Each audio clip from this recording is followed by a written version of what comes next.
L'écomusée a été créé dans les années 80, 1989. Et donc, nous avons commencé par un jardin créole, c'est-à-dire mettre en valeur les cultures, les traditions et l'histoire.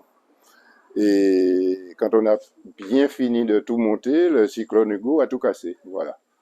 Et donc, la création du jardin créole, nous l'avons enrichi depuis 2008. C'est maintenant un écomusée qui est donc visité par, on peut dire, le monde entier. Et donc, à l'accueil, on leur offre un petit cacao maison. Après, ils prennent les parfums de certaines plantes, parce qu'il ne doit pas casser les plantes dans le jardin, il doit les prendre là. Après, il commence par la partie plantes médicinales. Les deux côtés, c'est expliqué du côté traditionnel et un côté scientifique. Donc, tout le monde peut comprendre un petit peu toutes ces plantes que nous avons ici. Il faut quand même, on a plus de 600 espèces ici, là, hein, quand même, hein, dans à peu près un demi-hectare. Alors, il fallait quand même arriver à faire un labyrinthe pour pouvoir représenter tout ça.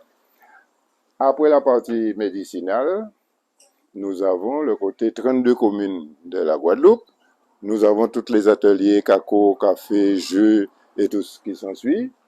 Nous arrivons aussi dans la partie histoire de la Guadeloupe qui commence depuis moins 3500 jusqu'au... Parce que nous avons mis... Et c'est représenté par des différents cases. Donc chaque case représente une ethnie. Et donc nous arrivons en 1876, la fin de l'histoire, nous arrivons jusqu'aux Antillo-Syrio-Libanais, c'est-à-dire la petite case des Syriens.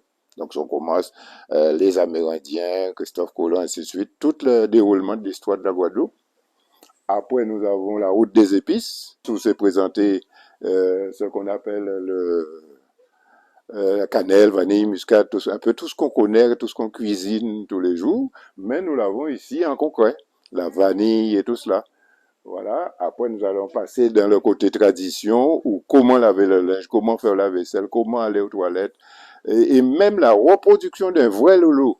Le petit lolo en temps longtemps. Donc, et là, on va conclure la visite par le petit cacao et la vie est belle.